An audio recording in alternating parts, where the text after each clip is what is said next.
Welcome to the Arizona State Library Archives and Public Records presentation on a general introduction to agency records management for Arizona state and local agencies. Brought to you by the Records Management Branch and presented by me, Aeneas Santiago, the Records Management Specialist in our small unit. The Arizona State Library Archives and Public Records is a sub-function of the Secretary of State. What I hope to cover today will be used by those responsible for records management within their state or local agency as defined on the right, or those parties in interacting with the records management for an agency. We're going to start from the very beginning, what a record is, its types, potential sensitivity, and life cycle, and then explain a bit more of the variables such as the stakeholders in records, evolution of the field and general practice, the issues that came with it, and the ultimate solution to all that, which is a Records and Information Management or RIM program, also sometimes referred to as just simply a records management program. We're going to outline all that information for you, relate it back to the nature of a record, and even give you a blueprint of an effective RIM program for usage. We'll explain a bit about us in the process and what we provide, and if needed, other resources or recommendations for assistance. Before we jump into records management as a concept or practice, I want to take a step back and make sure we're all grounded in the same understanding. Because before we can manage records, we need to be clear on what it is we're actually managing. So the first question to ask is simple but important. What is a record? Arizona law defines this for us in Arizona Revised Statutes 41-151, but in plain language, a record is any recorded information that a government agency creates or receives while conducting official business and keeps or should keep because it documents how government operates or because it has informational or historical value. That definition is intentionally broad. It includes confidential records and it applies regardless of format. Paper, emails, databases, audio files, videos, photographs, if it documents official business, it counts. In other words, records are the official memory of government. They show what decisions were made, how they were made, and why. Just as important as knowing what is a record is knowing what is not. Non-records are the extra materials created along the way that don't actually document official action or decision-making. Think of these as the leftovers of the process. This includes things like drafts that don't influence the final outcome, convenience copies, informal notes or emails, blank forms, working papers with no lasting value, extra exhibits or artifacts that don't document anything, publications that require no actions and aren't part of your agency's work. But one of the most important rules in records management is this: never mix records and non-records. When those get combined, it becomes difficult to tell what actually matters, what needs to be retained and what can be disposed of. That confusion creates risk, legal, operational, and administrative. If you're unsure whether something is a record, don't guess. The National Archives released a simple flowchart in 2021 that walks through this decision logically. You can pause the presentation here to see that information on the right. If it's still unclear after that, though, this is exactly the kind of question we at Records Management are here to help you answer. Once we understand what a record is, the next step is understanding what kind of record it is. Every record can be evaluated using three core considerations, which are permanence, format, and function. These three factors guide nearly every decision you'll make later: how long to keep it, how to store it, how to protect it, and what happens to it in the end. First is permanence, which you can think of as tiers of long-term value. At the top are permanent records. These have enduring legal, historical, or research value beyond their original purpose. These are the records people will actively seek out decades from now. Landmark court cases, foundational policy decisions, rights of way, or documentation of significant events, for example. Below that, though, are non-permanent records. These support operations for a defined period but lose their usefulness over time. They may be referenced for statistics or verification, but eventually they no longer serve an ongoing purpose. At the bottom are transitory records. These have only immediate short-term value, things like reminders, routing slips, or reference copies, but once their purpose is served, they can be immediately discarded. Understanding permanence helps prevent two common mistakes: keeping too much for too long or getting rid of something too soon. The second consideration is format. Records can be born digital, digitized, or non-digital. Born digital records are created and maintained electronically. Digitized records start as some kind of physical format, but are scanned with the intention of relying on the digital version from then on. Non-digital records remain physical. Why does this matter? Because only the official record needs to be retained.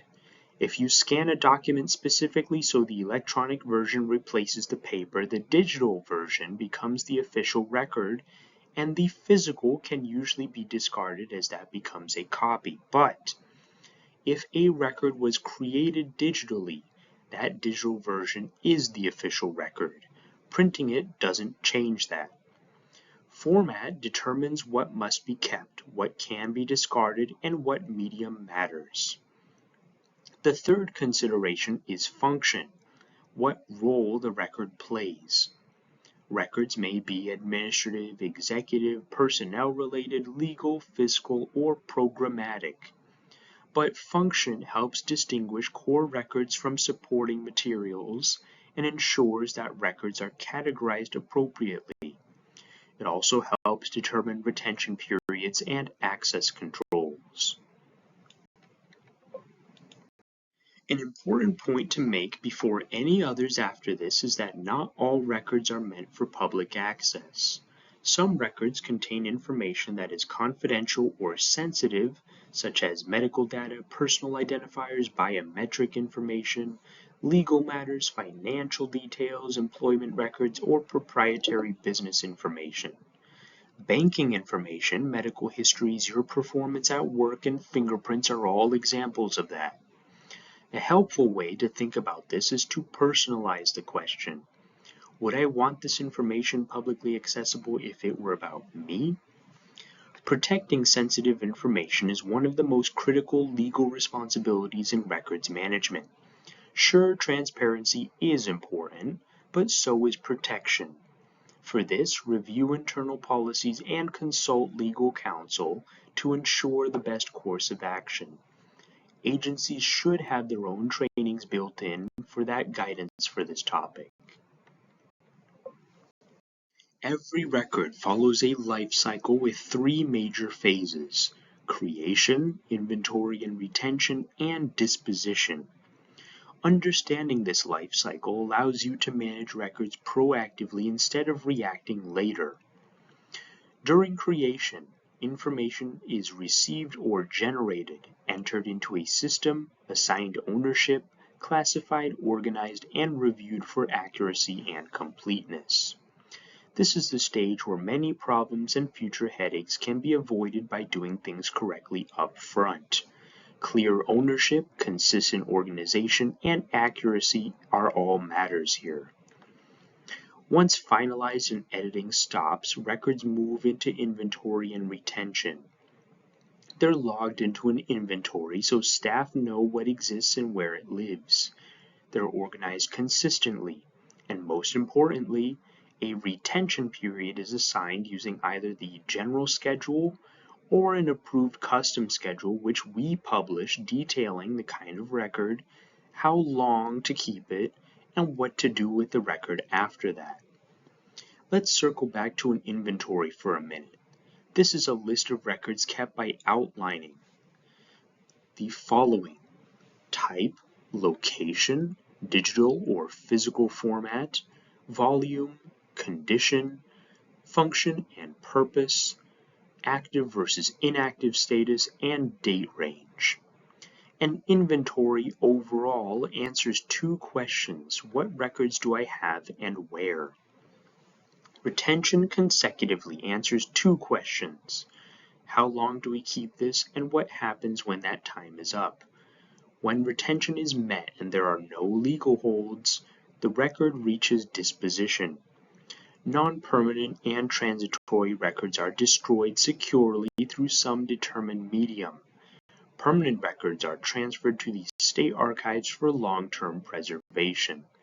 Destruction and transfer are both formal actions and require proper authorization and documentation. Although records may feel like static objects, they are actually touched by many different people throughout their life cycle, who collectively host a shared effort across an entire organization and beyond. Internally, the most visible participants are staff, the records officer, and executive management. Staff are the day-to-day creators and users of records. Their habits, how they name files, where they store information, and whether they follow established procedures have the greatest impact on how effective a records program is. The records officer serves as the central coordinator and subject matter lead. This person ensures records are being managed in accordance with law and policy, acts as a point of contact, and works with us on approvals, schedules, and guidance. Executive management provides authority and direction. Without leadership support, records programs struggle, but with it, records management becomes part of normal operations rather than an afterthought. Supporting this internal structure are IT and legal counsel. IT ensures systems are secure, functional, and capable of managing records properly. Legal counsel ensures compliance with statutes, litigation holds, confidentiality requirements, and risk management. Externally, records are influenced by oversight entities, the public and us. Oversight may come from auditors, regulatory agencies, or higher levels of government. The public interacts with records through requests, applications, and legal proceedings, and we provide structure, guidance, approval, and support throughout the process. The concept of records management has never been static either. It has always evolved in response to two pressures: volume and technology. As agencies grew and populations expanded, the amount of information being created increased dramatically. Early systems relied on paper files, ledgers, and physical storage. That worked until it didn't. The introduction of digital technology into agencies around 1965 has fundamentally changed record keeping. Storage became easier, retrieval faster, and duplication effortless. This was characterized by microfilm, magnetic tape or diskette storage, and a focus on chronology, or when a record was filed rather than what the record is.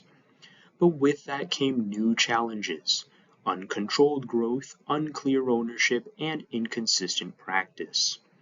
Today, even small agencies generate more records in a year than entire departments did decades ago. This reality forces us to continuously re-evaluate how records are created, stored, protected, and disposed of. Evolution is not a sign of failure of old systems which worked at the time. It is a sign that records management is responding appropriately to change. Unfortunately, even the systems that we have in place or will be implementing now may change decades from now, but it is our duty to ensure that the change is sound. The most modern records management faces several persistent challenges and debates. Volume is one of the most obvious. Records accumulate quickly, especially in digital environments where storage feels unlimited and growth is nearly inconceivable. Security is another major concern. Records must be protected from unauthorized access, breaches, loss, or accidental disclosure. Legal constraints require agencies to balance transparency with confidentiality, access with protection, and retention with timely disposition. Longevity and accessibility pose technical questions. Will records remain readable, usable, and trustworthy over time? And finally, resistance to change is very real. New systems and procedures can feel disruptive to those who are comfortable with the process they've consistently utilized, even when those changes are improvements. These challenges are not unique to your agency, and although pressing questions, they certainly are not unsolvable either. The response to these challenges, a Records and Information Management or RIM program. RIM expands traditional records management by recognizing that information exists in many forms and systems, not just file cabinets or shared drives. It brings records, data, and governance together under one coordinated framework. A RIM program integrates compliance, lifecycle management, security, and access. It ensures information is managed intentionally rather than reactively. Many agencies are already doing parts of this work. RIM simply brings structure, consistency, and clarity to those efforts. That is to say, putting the existing efforts of agencies together into a concise system.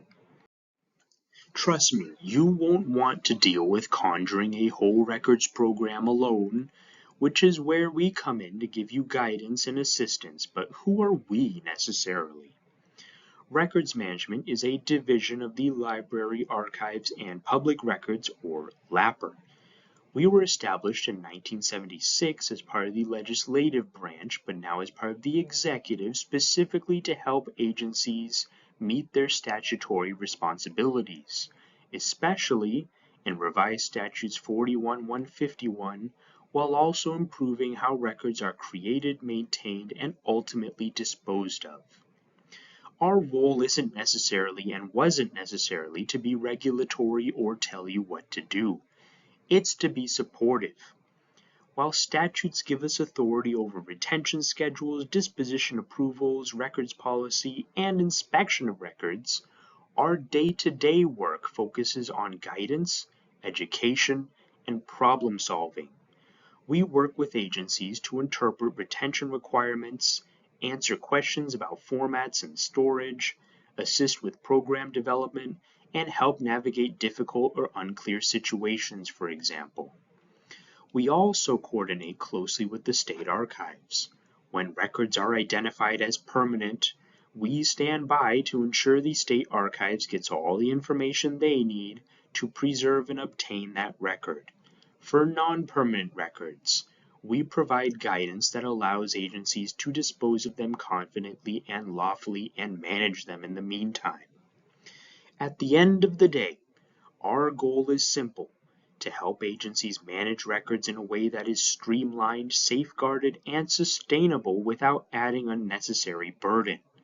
With all that said and done, we deeply insist you look at our resources and educational materials before tackling the task of a RIM program, or otherwise just utilize us for help.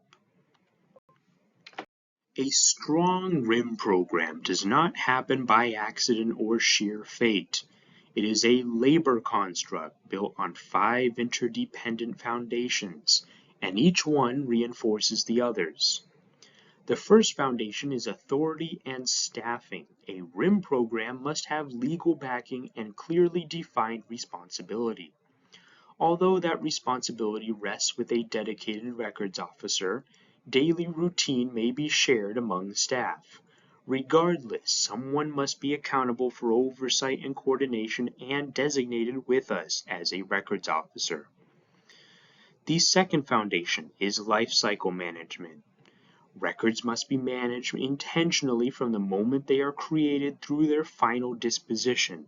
This ensures consistency, reduces risk, and prevents records from lingering longer than necessary. This is based on a digital first, physical second mindset. Third is standards and documentation. Internal procedures, file plans, inventories, and written guidance, all the same, allow staff to follow the same process across the organization. Without standards, even well-intentioned staff will manage records differently. The fourth foundation is training and education. Staff need to understand not only what the rules are, but why they exist. Training reduces errors, prevents loss, and ensures continuity when roles change. This first needs to be broken down into basics and then built up into more complex understanding. Finally, support and guidance extend the program beyond internal operations. This includes coordination with oversight bodies, regulated entities, and partner agencies, as well as drawing on best practices from the broader records management community, especially through professional organizations, parallel agencies, and us. Building on those foundations are the core components that make a RIM program workable on a day-to-day basis. One of the most important is a uniform process. Staff should not have to guess how to manage records or create their own systems. A consistent approach saves time, reduces confusion, and improves compliance. If that system works across multiple programs, perfect. Another key component is ongoing improvement and monitoring. Records management is not a one-time project. It is not an end-all be-all or one person's brainchild at one time. As laws change, technology evolves, and agencies' needs shift, processes should be reviewed and adjusted accordingly, and at the very least, annually. Quality and sustainability are also critical. A good system is one that can be explained easily, maintained over time, and handed off to new staff without falling apart. Overly complex systems tend to fail when key individuals leave. Finally, engagement of the parties mentioned before ensures the program meets real needs. Understanding how staff, leadership, legal counsel, IT, oversight entities, and the public interact with your records allows the program to remain practical and relevant to the records themselves and those undertaking them. The foundations and components are important, but how you apply them may look different depending on your agency, and that's okay. There is no single perfect model. If your RIM program uses a different approach but achieves the same outcomes, it is all the better. What matters, though, are the results. Those outcomes include legal and regulatory compliance, which leads to successful audits and consistent reporting.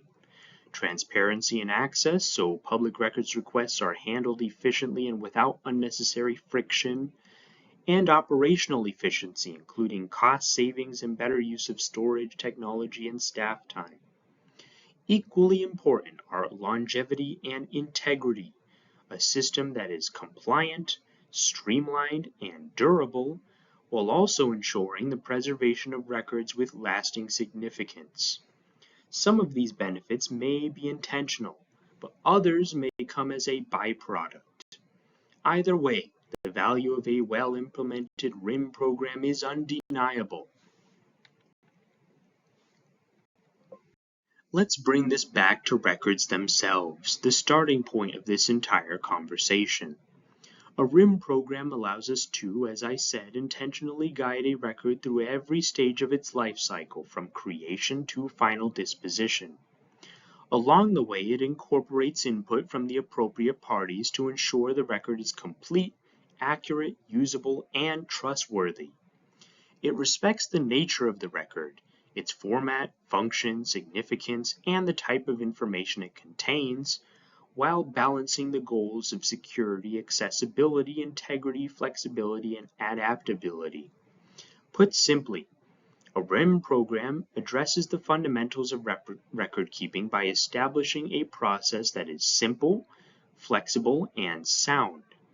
That balance ensures the program doesn't become over-engineered, losing sight of the record itself, or under-engineered, leaving gaps that create risk or inefficiency. With the bigger picture now in place, the legal foundation, the guiding principles, and the goals of a RIM program, we can shift from theory to practice. This slide is where everything comes together, your most important resource. What you're looking at here is the blueprint for Records and Information Management, or RIM, a clear, repeatable path that takes a record from the moment it is created to its final disposition with intent. This is Records Management 101, and it can be scaled, adjusted, and tailored to fit agencies of any size. It all begins with creation. The moment a record is created, the first and most important step is to identify the official record. Originals must be distinguished from copies, and those two should never be stored together. At this stage, the record should be as complete and accurate as possible because once it is finalized, no further changes should be made. Any convenience copies or transitory materials in the process should be disposed of immediately to prevent confusion down the line. Once the record is identified, the next step is organization and categorization. Records should be grouped with similar records by type, function, program, or business area, using a consistent structure. This is where file plans, naming conventions, or finding aids come into play. The goal, though, is very simple. Every record should live where someone else would expect to find it, not where only one person or a clique remembers it. After that comes retention. Each record must be matched to the appropriate series in either the general schedule or your agency's approved custom retention schedule published by us. That schedule determines how long the record must be kept and what happens to it at the end of that period. Retention schedules are living tools and should be reviewed regularly to reflect changes in law, regulation, business needs, or record use. We are tasked with updating the general schedule in tandem. With retention assigned, the focus shifts to access and retrieval. Records must be accessible to authorized users, auditors, regulators, and, when applicable, the public. Organization should support quick and reliable retrieval, not just storage for storage's sake. Before considering any advanced storage solutions, though, the priority should always be ease of access and clarity of control. At the same time, security and confidentiality must be built into the system. Sensitive records should be protected from unauthorized access, accidental disclosure, loss, or damage. This can range from simple physical safeguards like locked cabinets to more advanced digital controls such as encryption, backups, and system permissions. Access should be limited to those who truly need it. Fewer hands means fewer risks. Next is maintenance. Records are not static. Physical records need to be kept in safe, stable environments, and electronic records require ongoing monitoring to prevent corruption, loss, or version confusion. For digital records, version control is especially important as retention is often tied to the final modification date of the record. Once a record has met its retention period, and provided there are no legal holds, audits, or investigations, it moves into disposition. Non-permanent records are securely destroyed using approved methods and documented through proper authorization with this. Permanent records follow a different path and are transferred to the state archives for long-term preservation and access. The final step, and one of the most important, is training and reassessment. A RIM program is never set and forgotten. This is the point where you look back at the entire process and ask what worked, what didn't, and what could be improved. Laws change, technology evolves, staff roles shift. Procedures and trainings should be updated accordingly to that to keep the program effective and compliant. Taken together, this blueprint provides a process that is structured but flexible, detailed but practical. It keeps the focus where it belongs on the record itself, while giving agencies the tools they need to manage information confidently, consistently, and lawfully. Putting all of this together may feel straightforward or it may even feel challenging, but most often it's both. Records management requires balancing efficiency, bureaucracy, and resistance to change. And when it feels overwhelming, it's important to remember you are not alone in this process. First and foremost, there's us. We exist specifically to support you with education, resources, guidance, and practical recommendations based on what we've seen work well across agencies. The law provides us as your resource, and we take that responsibility very seriously. There are also professional organizations and associations out there, whether by field, function, or level of government, that offer shared knowledge and support. Many others are facing the same challenges and have valuable insight to offer through those organizations and associations. Parallel and regulatory agencies can also be powerful collaborators. Peer agencies often provide the most practical solutions, and oversight bodies can help clarify expectations and best practices. But when all else fails, return to the record itself and the people it serves. A RIM program exists to support records and their users. Sometimes the clearest path forward starts there. No matter the case, don't hesitate to reach out when you need help. You are not alone, nothing stops you, and even we are going through the same hurdles. Ultimately, records management done well is a reflection of an organization that is doing well. It shows that an agency operates legally, efficiently, and responsibly. It demonstrates that internal processes are organized, adaptable, accessible when needed, and protected when required. That is the purpose and value of a RIM program. The blueprint we discussed is your guide to building that, a strong, sustainable program supported by clear principles, practical steps, and ongoing assistance. While implementation rests with the records officer, the ultimate goal remains the same for all of us: to ensure records are created, maintained, protected, retained, and disposed of appropriately in support of compliance, efficiency, transparency, and accountability. Records are the backbone of government. A strong backbone requires a strong program, and a strong program is how we keep Arizona relevant in the grand scheme of American governance and records. Thank you for viewing this presentation, and if you have any questions, please ask us on our website or send us an email at records@azlibrary.gov or for transfers at archives@azlibrary.gov. This presentation also accompanies other presentation materials that may clarify certain areas contextually.